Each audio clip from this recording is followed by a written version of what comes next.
Bruno Prado, a sua análise do jogo e isso que o Zé falou, eu concordo. Foi um jogo em que o Real Madrid dominou. O 3-2 ele é enganoso por conta disso. O Real Madrid poderia ter feito em dado momento do jogo 3-0. E aí levou o jogo para 2-0, sofre o 2-1 e depois faz o 3-1 e sofre o 3-2. Mas no contexto geral da partida, foi ali um domínio muito grande da equipe do Real Madrid. E aí no acréscimo o Borussia vai pro desespero, vai pro tudo ou nada e consegue descontar com o gol de pênalti e também o gol que foi, né, o 3-2. Bruno Prado, é um resultado nesse sentido mesmo? Você concorda? Um placar enganoso, digamos assim, Bruno? Porque realmente até essa loucura aí nos acréscimos, até o primeiro gol do Borussia Dortmund, é um jogo muito, até fácil pro Real Madrid. O Real Madrid fez 2-0 no primeiro tempo, foi melhor, diminuiu o ritmo, não sofreu nada. Borussia Dortmund não apertou todo o segundo tempo ali, o Real Madrid levando 2-0 sem nenhum problema. O Dortmund não ameaçava em absolutamente nada, jogo muito tranquilo, até que nos acréscimos virou uma loucura ali. Saiu o primeiro gol do Dortmund e nem os jogadores do Dortmund pareciam muito empolgados ali, né? Saiu o gol, nem comemoraram muito, não foi aquela correria logo para voltar para o jogo, para tentar um 2-2 no final. Mas aí, logo depois, o Mbappé faz 3-1 num voleio fantástico, que aí indica, realmente não dava mesmo, né? Foi um gol, logo depois outro gol. Só que aí tem o pênalti, expulsão do Huijsen, tá fora da semifinal. O Guirassy converte o pênalti, 3-2. E uma defesa fantástica do Courtois, evitando 3-3. Um goleiro sensacional belga, um goleiro histórico do futebol, o goleiro Courtois. E ele garante a vitória do Real Madrid, que foi muito tranquila durante quase todo o jogo. O Real Madrid não sofreu nada o jogo inteiro. Mas nos acréscimos, um jogo maluco que mostra, acabou não dando a surpresa, a zebra, a virada não aconteceu. Mas é mais uma lição de como é aleatório uma Copa, né? Uma Copa, jogo único, mata-mata, né? Poderia ali, se o Courtois não faz uma defesa espetacular, prorrogação, aí vai saber o que vai acontecer na prorrogação. Então tem muito do aleatório nesse tipo de competição. O Real Madrid jogaria com um a menos a prorrogação. Né? Mais essa, teve a expulsão, jogaria com um a menos. Então o Dortmund poderia ter uma chance real de virar um jogo em que, durante o jogo inteiro, ele não fez absolutamente nada para vencer esse jogo. Então mostra como é maluco. Vou lembrar de um jogo histórico, a final da Copa do Catar, Argentina e França. A Argentina, até os 75 minutos, mais ou menos, estava 2-0 para a Argentina fácil, 77, né? O Kaique coloca. 77 minutos. E assim, a França não estava ameaçando a Argentina, assim, parecia um jogo decidido. E de repente, a partir dos 77 minutos, um caos total. A França faz um gol de pênalti, no minuto seguinte faz outro gol e pronto. Aí acabou qualquer tipo de controle do jogo, vai para prorrogação. Aí gol da Argentina, gol da França, a defesa do Dibu Martínez, vira aquela loucura total. Acabou sendo uma final histórica que será sempre lembrada, talvez como a final mais emocionante da história das Copas. Mas ela se tornou emocionante a partir dos 77 minutos. Até então, era um jogo em que o adversário, um dos times, a Argentina, foi muito melhor, fez 2-0 no primeiro tempo e no segundo tempo tranquilo, sem ameaça. Parecia um jogo ganho, aí de repente virou caos. Quase acontece uma coisa caótica aí no final desse jogo. Só não digo que foi caótico porque quem estava ganhando ganhou mesmo. Mas parecia um jogo até sem graça, chato, fácil para o Real Madrid. E de repente uma loucura total e por muito pouco o Dortmund não consegue uma prorrogação com um jogador a mais. José Manuel de Barros, estava pensando aqui, né? O pilhado lá de Dortmund tá questionando por que o Borussia Dortmund não jogou assim, como jogou no acréscimo, boa parte, pelo menos do segundo tempo, né? Indo pro ataque, se lançando, claro, é um Real Madrid muito perigoso, né? Poderia dar ali, digamos assim, contra-ataque, porém, o Borussia jogou o segundo tempo perdendo por 2-0. Talvez tenha faltado isso, né? Um ímpeto melhor no ataque, que foi só acontecer no acréscimo do segundo tempo. Como é que você avalia esse resultado, esse placar e também essa situação do Dortmund, que só foi pressionar mesmo nesse abafa do acréscimo, Zé? Eu não vejo dessa forma. Eu acho que depois do gol do Bayer, aos 47, aí sim o Borussia tentou, mas tomou o gol logo na sequência. Aí tentou de novo. Ele tentando buscar, ele buscou o gol o jogo inteiro.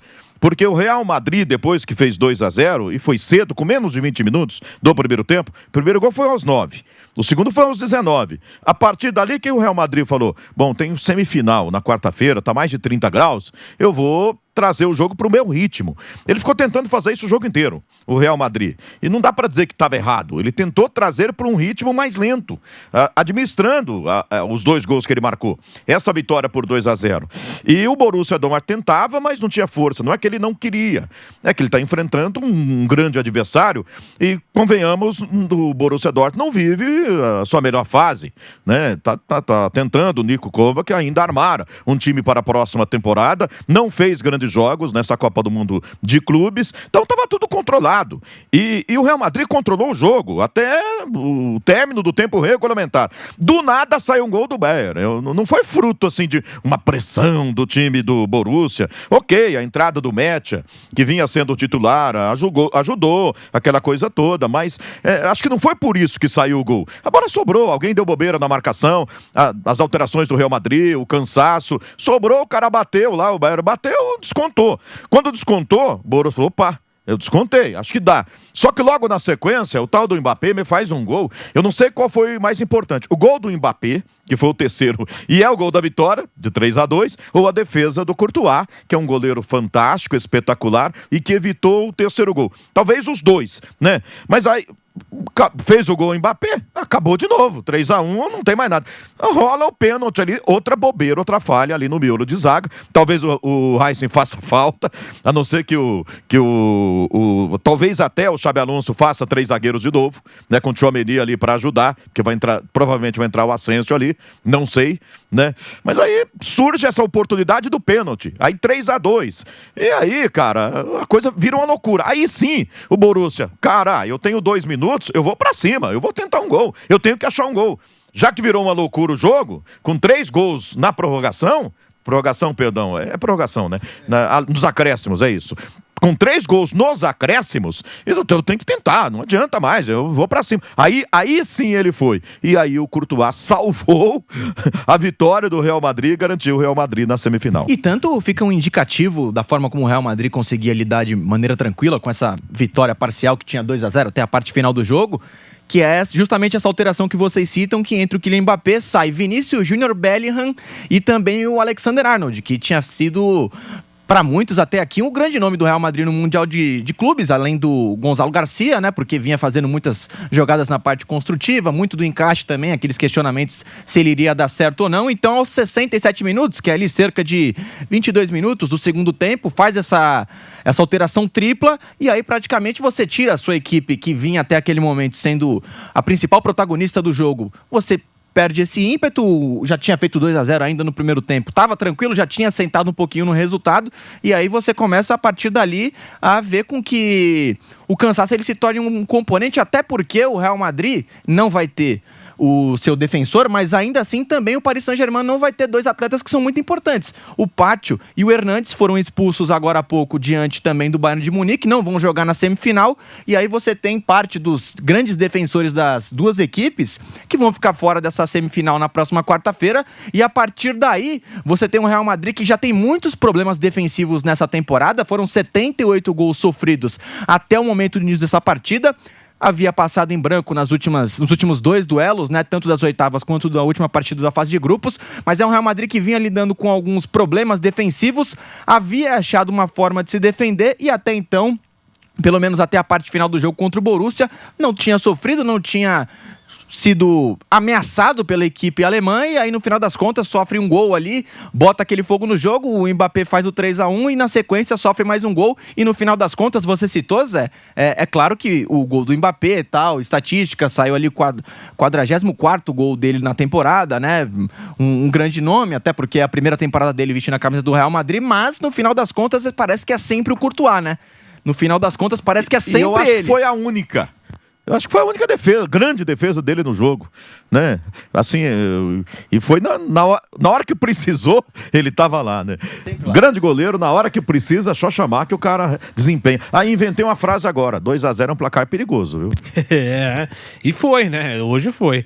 E Bruno Prado, José Manuel de Barros, Kaique Lima, ainda sobre esse Real Madrid, que vai aos poucos se acertando com o Xabi Alonso, e também, né, Bruno Prado, para saber de você, do Zé e do Kaique, sobre o que já dá para ver de diferente nesse Real Madrid, de forma positiva, de novidade, com o novo técnico, depois da saída do Carlo Ancelotti, chegando agora o Xabi Alonso na equipe merengue, Bruno. O Xabi Alonso ele vai colocando a cara dele no time, tem variações, né? Hoje o Tchouaméni foi volante mesmo, mas ele utilizou como terceiro zagueiro. Independente disso, bastante liberdade para os dois laterais, tanto que no segundo gol o Alexander-Arnold cruza e o Fran Garcia finaliza. Era uma coisa muito característica do Bayer Leverkusen dele, com o Frimpong e Alex Grimaldo. Isso aconteceu várias vezes, esse tipo de jogada.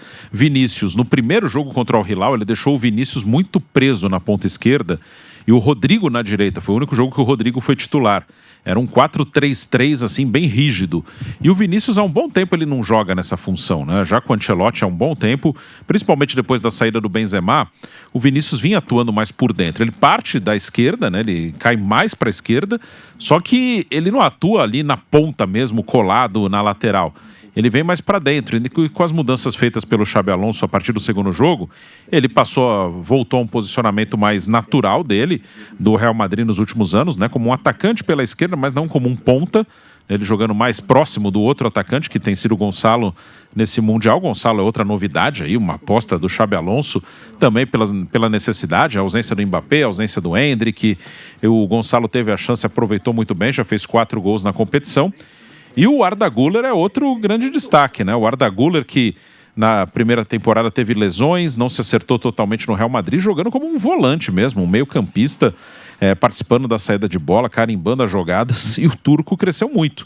É um jogador que deve ser utilizado nessa função mesmo. Também foi uma oportunidade pelas necessidades, a contusão do Camavinga, o Modric já veterano, numa reta final de passagem pelo Real Madrid, de carreira também, né? Também no finalzinho da carreira, deve jogar mais 2 temporadas, 3 talvez, né? Então o Modric é um jogador brilhante que já não vinha sendo titular há algumas temporadas, né? Então o Arda Güler foi adaptado ali com o Tchouaméni muitas vezes recuado na zaga e funcionou muito bem. Então aos poucos ele vai testando, mas principalmente essas mudanças, a utilização de 3 zagueiros em algum momento, o Arda Güler mais recuado, o Gonçalo Garcia ganhando oportunidade e aproveitando. Então tem sido um Real Madrid móvel, com os laterais /alas também avançando com muita liberdade. Eles sim que dão, como eles chamam, amplitude para o time. Eles que jogam colados mais na linha de fundo e não os pontas, como foi o desenho apenas do primeiro jogo contra o Hilal. José Manuel de Barros, está gostando desse novo Real Madrid agora com o Xabi Alonso? E o que você viu, né, de melhor, de diferente, de novidade nessa equipe? Claro, ainda sem poder contar tanto com o Mbappé, com alguns jogadores, né, podendo sair, como é o caso do Rodrigo. Enfim, como é que está esse Real Madrid na sua visão agora com o Xabi Alonso? Eu acho que está em construção ainda. O sistema defensivo merece uma atenção do Xabi Alonso, uma atenção muito grande. Ele traz mesmo essa característica que ele implementou no Bayer Leverkusen, ali com linha de 3, liberando os laterais. E é uma preocupação, porque essa loucura toda que a gente viu no final da partida aconteceu depois que ele começou a desmontar, vamos dizer assim, o sistema defensivo. Com a saída do Tchouaméni, com a saída do Alexander-Arnold, que são jogadores importantes ali para o sistema defensivo. O Bellingham, que estava ajudando bastante.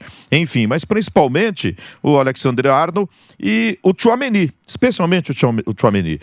Depois dessas alterações, eu acho que a coisa se complicou um pouco. Não conseguia se acertar a equipe do Real Madrid. E aí o jogo virou essa confusão toda desse período de acréscimos. Se você pegar os números do jogo, primeiro tempo, 8 finalizações a 3 no total, no primeiro tempo para o Real Madrid, no gol 4-1, quer dizer, tranquilo, Real Madrid, domínio total do Real Madrid.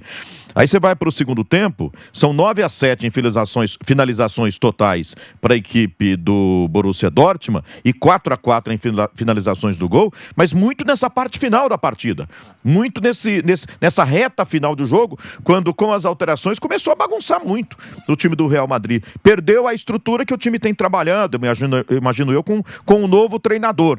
É uma transição, né? Tá saindo de um time treinado e com as características do Carlo Ancelotti para as características agora e o trabalho do Xabi Alonso. É um começo. E essa Copa do Mundo, você vê que ele não tá reclamando da competição, né?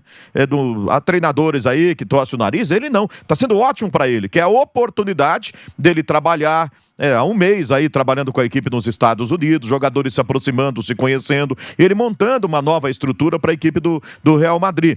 Agora, acabando a competição, ele dá um período de férias, quando voltar os caras já conhecem a ideia dele. Já, não começa do zero, já tem um princípio de trabalho para ele. Eu acho que não está definido ainda, acho que está em construção, né, esse novo Real Madrid agora do Xabi Alonso. Eu até fui dar uma pesquisada aqui, Zé, nas estatísticas avançadas, né? Você citou aí o número de finalizações no segundo tempo. A partir dos 88 minutos, que é o nosso tradicional 43 do segundo tempo aqui, foram 5 finalizações do Borussia. Então, além dos 2 gols, ainda tiveram outras 3 ocasiões em que acabaram 2 terminando em defesas do Courtois e uma indo para fora, mas no final das contas esse volume ofensivo ficou praticamente todo para a parte final do jogo, né? E aí a grande questão que vai ficar para esse trabalho do Xabi Alonso é justamente como vai ficar o encaixe, principalmente na parte defensiva. A gente viu um Real Madrid que na temporada 24-25 sofreu demais, principalmente quando tinha o trio em campo com o Rodrigo, com o Vinícius Júnior e também com o Mbappé. Agora, talvez seja muito capaz de que os 3 não vão ficar atuando ao mesmo tempo, né? As chances do Rodrigo de possivelmente ser negociado com a equipe do Arsenal, até com outra equipe, ele ficando ou não, mas a gente ainda assim tem uma dinâmica que tem que ser importante, saber como que o Xabi Alonso vai solucionar, que é a dinâmica de Vinícius Júnior e também de Mbappé. Hoje acabou que eles não dividiram o campo junto, né? No final das contas, quando um entrou, o outro acabou sendo substituído. No jogo passado eles tiveram um pouco mais de 20 minutos juntos, mas ainda assim é interessante para saber como vai funcionar essa parte do encaixe defensivo, porque você tem o Tchouaméni, que hoje jogou como um primeiro volante, mas estava atuando como um terceiro zagueiro antes.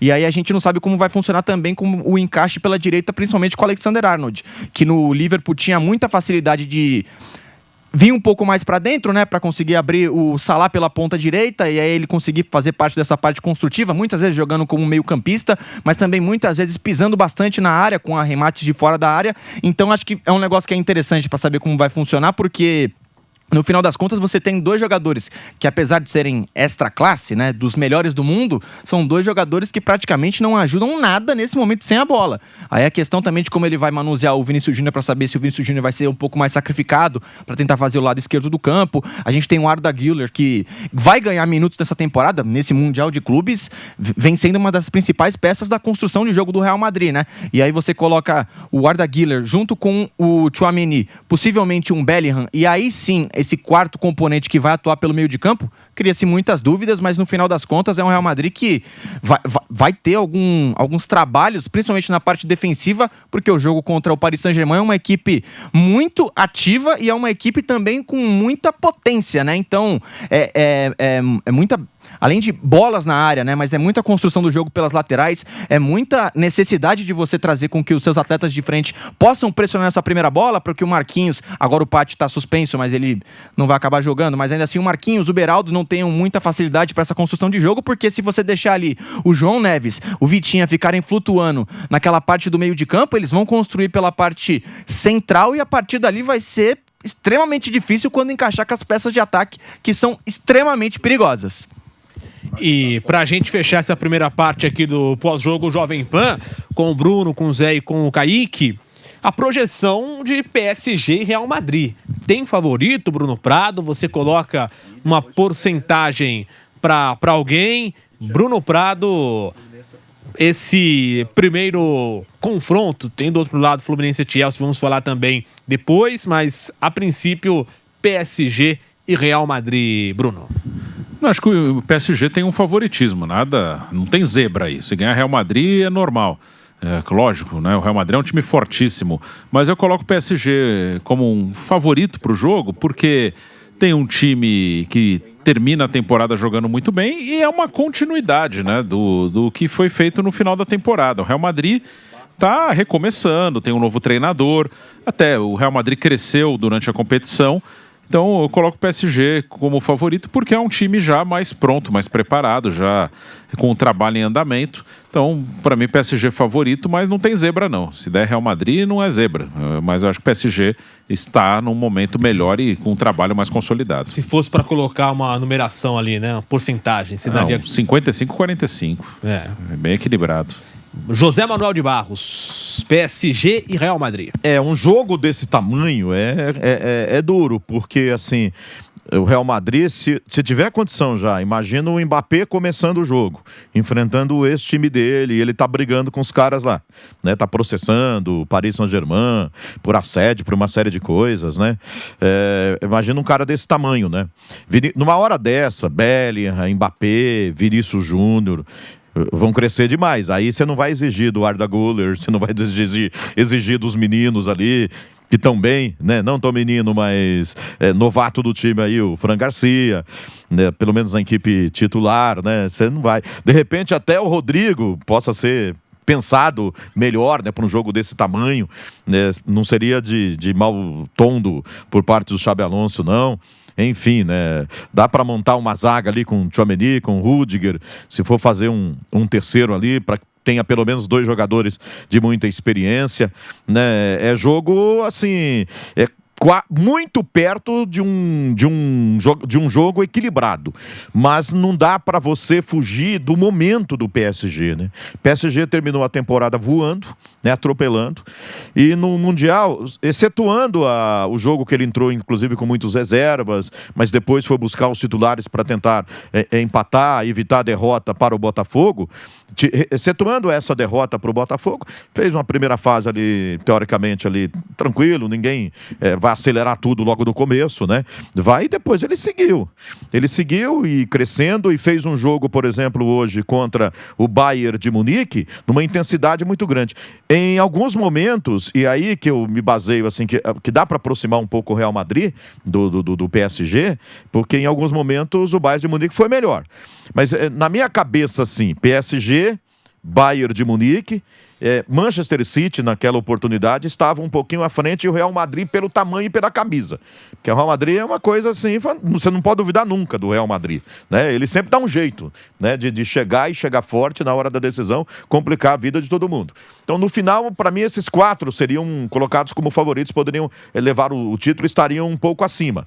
Mas nesses 4 acima, eu colocava o PSG num degrauzinho, assim, né? Um percentual pequeno, um pouco acima. Eu acho que é muito pouco, viu? Eu diria que... eu tô quase dando 50-50, mas eu vou dar 51-49 para o PSG.